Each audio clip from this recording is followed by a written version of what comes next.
AP BJP నుంచి RD Wilson గారు కూడా జాయిన్ అయ్యారు. ఇద్దరికి స్వాగతం అండి. దీపక్ రెడ్డి గారు నమస్తే, బ్రేక్ఫాస్ట్ న్యూస్ కి స్వాగతం. సో మీ అధినేత పుట్టినరోజు వాళ్ళు అయినా కూడా 3 సభల్లో చాలా బిజీగా వెళ్తున్నారు. God bless him. అయితే ఒకటి 58 రోజుల పాలనలో అధికారుల తీరుతెన్నులపై అనేక విమర్శలు వచ్చినా, ఎన్ని ఎల్లో కార్డులు చూపించినా రెడ్ కార్డు పడట్లేదు, వాళ్ళని రీప్లేస్ చేయట్లేదు, ప్లేయర్లపై చర్యలు లేవు అన్నది విపరీతంగా చర్చ. మీ అభిప్రాయం ఏంటి? వెరీ గుడ్ మార్నింగ్ అండి అందరికి. ఈ రోజు మా అధినేత 3 సభలు నా జోన్ లోనే ఉన్నాయి. సో అందుకని అంత పని ఉంది నాకు. అయినా కానీ మీ డిబేట్ అని చెప్పి ఇది ఒకటే ఎగ్జామ్షన్ రావాల్సి వచ్చింది. సో ఎందుకంటే అంత ఎఫెక్టివ్ గా మీ డిబేట్స్ ఉంటాయి అని చెప్పి నేను భావిస్తాను. ఒకటండి, ఈ రోజు ఎలక్షన్ కమిషన్ ది మనం చూస్తే గతంలో ఎలక్షన్స్ జరిగినా గానీ ఎప్పుడన్నా ఒక అలిగేషన్ ఒక ఆఫీసర్ పైన వస్తే తక్షణమే చర్యలు తీసుకుంటుండేవారు. ఎందుకంటే ఎవరి మీద ప్రేమో ఎవరి మీద ద్వేషమో అనే విధంగా ఎలక్షన్ కమిషన్ ఉండదు. ఫ్రీ అండ్ ఫెయిర్ ఎలక్షన్ జరగాలనేది primary agenda and primary goal. ఒక చిన్న అలిగేషన్ వచ్చినా ఎందుకు రిస్క్ తీసుకోవాలా అనే భావనలో ఎలక్షన్ కమిషన్ ఉంటుంది. సో అటువంటి ఫస్ట్ పక్కన పెట్టేస్తే, ఎందుకంటే చాలా మంది వేరే ఆఫీసర్స్ ఉండరు, ఆనెస్ట్ ట్రాక్ రికార్డ్ ఉండేవాళ్ళు. సో కొందరి మీద చర్యలు తీసుకోవడం అయితే జరిగింది ఆంధ్ర రాష్ట్రంలో. అయినా కానీ దీని వెనకాల ఉండే ముఖ్యుల పైన ఇంతవరకు తీసుకోలేదు. అదే పక్క రాష్ట్రాల్లో తీసుకున్నారు. ఇప్పుడే విల్సన్ గారు కూడా జాయిన్ అయినారు బీజేపీ తరఫున. సో వారు కూడా దీనికి జవాబు చెప్పాల్సిన టైం వచ్చింది. ఎందుకంటే ప్రజల్లో నేను ఎక్కడికి పోయినా కానీ మీరు ఇదే ప్రశ్న, అన్నా ఎందుకన్నా యాక్షన్ తీసుకోవటం లేదు, మనం కూటమిలో ఉన్నాము, బీజేపీ కూడా గట్టిగా ఫైట్ చేయాలి కదా అని చెప్పి మమ్మల్ని ప్రశ్నిస్తున్నారు. సో మేమేమంటున్నామంటే ఖచ్చితంగా నాకు తెలిసి నెక్స్ట్ 1-2 రోజుల్లో వీళ్ళ మీద యాక్షన్ ఉంటది అని చెప్పి నేను అందరికి ఎక్స్ప్లెయిన్ చేస్తా వస్తా ఉన్నాను. ఇక్కడ ఒకటి అంశం నేను లేవనెత్తాలనుకుంటానండి. ఏ విధంగా వీళ్ళు మిస్యూజ్ చేస్తూ ఉండరు పవర్. ఒక సింపుల్ ఎగ్జాంపుల్, దాదాపు 10-15 సంవత్సరాల నుంచి అనేక ఇన్సిడెంట్స్ జరిగి నాకు థ్రెట్ పర్సెప్షన్ ఉంది అని చెప్పి ఎమ్మెల్సీ కాకపోయిన ముందు నుంచి కూడా గన్మెన్లు ఉండరు. ఎందుకంటే నా మీద జరిగిన కొన్ని దాడులు, అటాక్స్ వల్ల. సో ఈ రోజు కరెక్ట్ గా ఎలక్షన్స్ టైంలో ఒక నెల రోజుల క్రితము నా గన్మెన్స్ విత్డ్రా చేయడం జరిగింది. సో అది నేను ఎలక్షన్ కమిషన్ కూడా కంప్లైంట్ చేశాను, కానీ ఇంతవరకు చర్యలు లేవు. ఇప్పుడు ఒక జోన్ అంటే దాదాపు 15-20 సైజు ఒక ఎమ్మెల్యే నియోజకవర్గంలో నాకు వర్క్ ఉన్న అన్ని దగ్గరలకు రిస్క్ ఉండే ప్లేసెస్ పోతున్నా కానీ చేస్తున్నారు అని అంటే, అదే వైఎస్ఆర్ పార్టీ కొన్ని మండల స్థాయి నాయకులు, సర్పంచ్ స్థాయి నాయకులకు కూడా వాళ్ళు ఇచ్చుండారు. అంటే ఇది ప్యూర్ మిస్యూజ్ ఆఫ్ పవర్ కాదా? రూల్ అంటే అందరికీ ఒకటే విధంగా రూల్ ఉండాలి కదా. నా పర్సనల్ ఎగ్జాంపుల్ ఒకటి చెప్తా ఉన్నాను. ఇప్పుడు నా ఫోన్ అసలు ఒక వారం రోజుల నుంచి అది నిమిషానికి ఒకసారి హ్యాంగ్ అయిపోద్ది, లేకపోతే స్లో అయిపోయింది. నిన్న వాట్సాప్ అంతా కనెక్ట్ అయిపోయింది. ఇది ఎవడో ఒకరు హ్యాక్ చేస్తుంటే తప్ప ఇది కాదు. మీరు ఆన్లైన్ పోయి ఈ రోజు చదవండి, హ్యాక్ అయినా కానీ ఒక ట్యాపింగ్ జరుగుతున్నా కానీ ఏ విధమైన సిమ్టమ్స్ ఒక ఫోన్ లో ఉంటాయని చదవండి. ఆ సిమ్టమ్స్ అన్నీ నా ఫోన్ లో ఇప్పుడు ఉన్నాయి. సో గతంలో లోకేష్ గారు కూడా ఒక 10 రోజుల క్రితం ట్వీట్ చేయడం జరిగింది. ఈ విధంగా మనకు తెలుసు క్లియర్ గా మిస్యూజ్ చేస్తా ఉన్నారు అని చెప్పి మనకు అర్థం అవుతా ఉంది. అసలు యూనియన్ పబ్లిక్ సర్వీస్ కమిషన్ అనేది మనం పెట్టిన కాన్సెప్టే దాని కొరకు. దేశం ఇంట్రెస్ట్, మన వ్యవస్థ ఇంట్రెస్ట్ ముఖ్యము.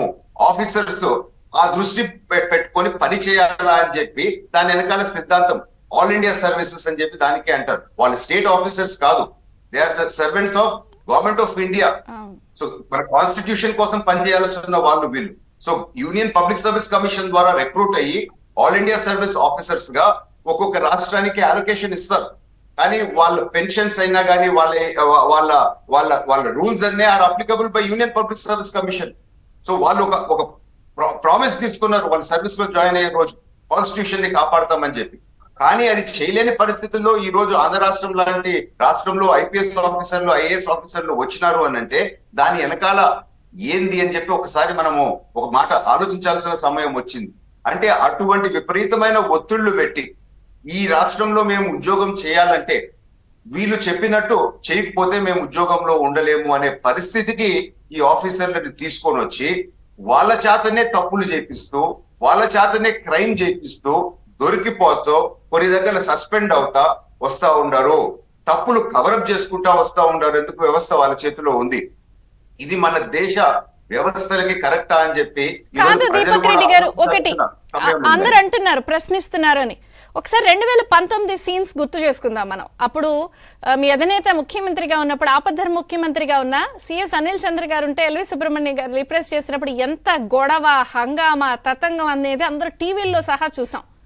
అసలు నిర్ణయాల విషయంలో కానీ ఎలా ఛాలెంజ్ చేశారు అప్పుడు ఉన్నటువంటి ముఖ్యమంత్రి గారిని. కానీ ఇప్పుడు ఒకళ్ళ విషయాల్లో ఒకళ్ళు జోక్యం చేసేసుకుంటున్నారు, నిర్ణయాలు అవ్వట్లేదు. అంతెందుకు సీఎంఓలో కూడా అటాచ్మెంట్ ఆర్డర్కి విరుద్ధంగా అయిపోతున్నాయి పనులు. అసలు ఒకటా రెండా? కానీ మరి ఆ రోజు పరిస్థితికి ఈ రోజు పరిస్థితికి ఒకలా లేవు కదా. మరి అప్పుడు 23 రోజుల్లో చర్యలు తీసుకున్నా అది ఆలస్యమే అవుతుంది కదా. మీరు చాలా అద్భుతమైన ప్రశ్న అడిగినారండి. ఆ రోజు సిట్టింగ్ గవర్నమెంట్ కి వ్యతిరేకంగా ఆఫీసర్లు పనిచేశారనేది ఒక పర్సెప్షన్ ఉండింది. ఈ రోజు సిట్టింగ్ గవర్నమెంట్ కి వాళ్ళు చెప్పిన వాటికన్నా కూడా ఇంకా ఎక్కువ చేస్తున్నారు అని చెప్పి అందరి అభిప్రాయం ఆ విధంగా ఉంది. ఎందుకు ఈ విధంగా ఉంది అని చెప్పి ఒకసారి ఆలోచించాలి. ఒకటి నా మనసులో ఏమనిపిస్తుంది అంటే, ఈ ఆఫీసర్లు డిసైడ్ అయిపోయినారు. మనము జగన్మోహన్ రెడ్డి గారు మనస్తత్వం తెలుసుకొని వారు చెప్పిన విధంగా చేయకపోతే మనల్ని సస్పెండ్ చేయటమో, లేకపోతే మనల్ని పక్కన పడేయటమో, లేకపోతే మన కెరీర్ అయిపోద్దు అనే భయం వాళ్ళల్లో ఉంది. చేసినా రేపు కేసుల ద్వారా పోతారు. కానీ వాళ్ళు ఎందుకు అర్థం కావటం లేదని అంటే, ఇవన్నీ కవరప్ చేసుకోవచ్చు అని చెప్పి. ఎట్లా మనకి ఫోన్ ట్యాపింగ్ ఇన్సిడెంట్ లో తెలంగాణలో అవన్నీ డిస్ట్రాయ్ చేశారు ఎవిడెన్సెస్, ఆ విధంగా మనం చేసిన తప్పులు కప్పిపుచ్చుకుంటామనే ఉద్దేశంలో ఇక్కడ అనేక మంది ఆఫీసర్లు ఉన్నారు. మొన్న హెరిటేజ్ పేపర్లు దొరికిన ఇష్యూ అయితే ఏముంది, ప్రింటర్ సరిగ్గా లేదన్నారు, కానీ ఎంత క్లియర్ గా పేపర్లు ఉన్నాయి. సో తప్పుల్ని చేసి ఒక ప్రొఫెషనల్ పిహెచ్డి క్రిమినల్స్ రకంగా ఎవిడెన్స్ లేకుండా చేసుకుంటా వస్తున్నాము అనే లెవెల్ కి కొందరు ఉద్యోగస్తులు వెళ్ళిపోయినారు ఈ రాష్ట్రంలో అని చెప్పి దీన్ని బట్టి మనకు అర్థమవుతా ఉంది. ముఖ్యంగా ఒక పాయింట్ చెప్పి నేను ముగిస్తాను. ఈ ఆఫీసర్ల మనసుల్లో ఏముందంటే అండి, చంద్రబాబు నాయుడు గారు చాలా మంచి ఆయన, ఈ కక్ష కార్పణ్యాలకు పాడు. సో రేపు టీడీపీ అధికారంలోకి వచ్చి, సార్ ఇవన్నీ తప్పులు మా మీద ఒత్తిడి పెట్టి జగన్మోహన్ రెడ్డి గారు చేయించినారు, ఆయన మనస్తత్వం తెలిసి, సైకో మనస్తత్వం అని చెప్పి మాకు తెలిసి మేము ఇవన్నీ చేయాల్సి వచ్చింది, మమ్మల్ని క్షమించండి సార్ అని కాళ్ళ మీద పడిపోతే చంద్రబాబు నాయుడు గారు మంచి మనసుతో క్షమిస్తాడులే అనే భావనలో ఉండి ఇవన్నీ చేస్తా ఉన్నారు అని చెప్పి నేను ఈరోజు తెలుపుకుంటున్నాను. కానీ ఒకటి, చంద్రబాబు నాయుడు గారు మంచితనము లేకపోతే అటు సైడ్ సైకోతత్వం అనేది కాదు. ఈ ఐఏఎస్లు ఐపీఎస్లు ప్రమాణం చేసి వచ్చినారండి. వాళ్ళ మీద ఒక బాధ్యత ఉంది. మన వ్యవస్థలో one of the key pillars వీళ్ళు. ఈ రెస్పాన్సిబిలిటీ వాళ్ళ మీద పెట్టుకొని ఇటువంటి ఒత్తిళ్ళకి వాళ్ళు గురవుతున్నారు అని అంటే వారు ఆ ప్లేస్ లో వాళ్ళు అన్ఫిట్. కాదు దీపక్ గారు, చంద్రబాబు గారు మంచోడు అంటే ఏదో ఊళ్ళో ఒక నాటు సామెత ఉంది, మంచోడు అంటే మంచంకి ఏదో చేశాడంటే అది నేను అన్న. కానీ త్వరగా శ్రీరామ్ గారు ఒక పాయింట్ అంటున్నారు. ఏమండి, 3 ఆప్షన్స్ పెట్టుకున్నారు వాళ్ళు. 1, ఖచ్చితంగా బాహాటంగా చేయాల్సిందే సపోర్ట్. 2, రీప్లేస్ చేసినా రేపొద్దున మనం ఇలా ఫెయిర్గా ఉన్నా మన మీద చర్యలు ఉంటాయి. 2, మారితే బాబోయ్ మమ్మల్ని తొక్కదీసి తోలెల్చేస్తారన్న భయం కూడా ఉంది కాబట్టి రాకుండా కూడా కష్టపడుతున్నారు అనే ఒక బిహైండ్ సెన్స్ ఉంది వాళ్ళలో. మళ్ళీ మీరెక్కడ ప్రతిపక్షం వస్తే చర్యలు ఉంటాయేమో అని భయంలో కూడా ఇలా ప్రయత్నిస్తున్నారన్న వర్షం, దాన్ని మీరు ఏకీభవిస్తారా? ఖచ్చితంగా అండి. కానీ ఒకటి, ఉదయించే సూర్యుడిని ఎవరన్నా ఆపగలుగుతారా? అదే విధంగా రేపు గెలవబోయే కూటమిని వీళ్ళు ఎంత ప్రయత్నం చేసినా ఆపలేరు. ఆపే ప్రయత్నంలో ఈ చేసే తప్పులు మరెక్కువ వాళ్ళ మెడకాయకి చుట్టుకుంటాయి అని చెప్పి మాత్రం వాళ్ళు గమనించాలా. చంద్రబాబు నాయుడు గారు మంచోడే, చంద్రబాబు నాయుడు గారు మీకు కరిగిపోతాడు. కానీ ఇక్కడ ఇంకొకరు ఉన్నారు, లోకేష్ గారు ఉన్నారు, రెడ్ బుక్ ఉంది. ఆ రెడ్ బుక్ లో ఇంకొక 10 ఎక్కుతాయి, ఇంకొక 10 మంది రేపు అయిపోతారు. దయచేసి ఐఏఎస్లు ఐపీఎస్లు ఇది గమనించుకోండి అని చెప్పి మాత్రం నేను వాళ్ళకి ఒక అడ్వైజ్ ఇవ్వగలుగుతానండి మీ షో ద్వారా.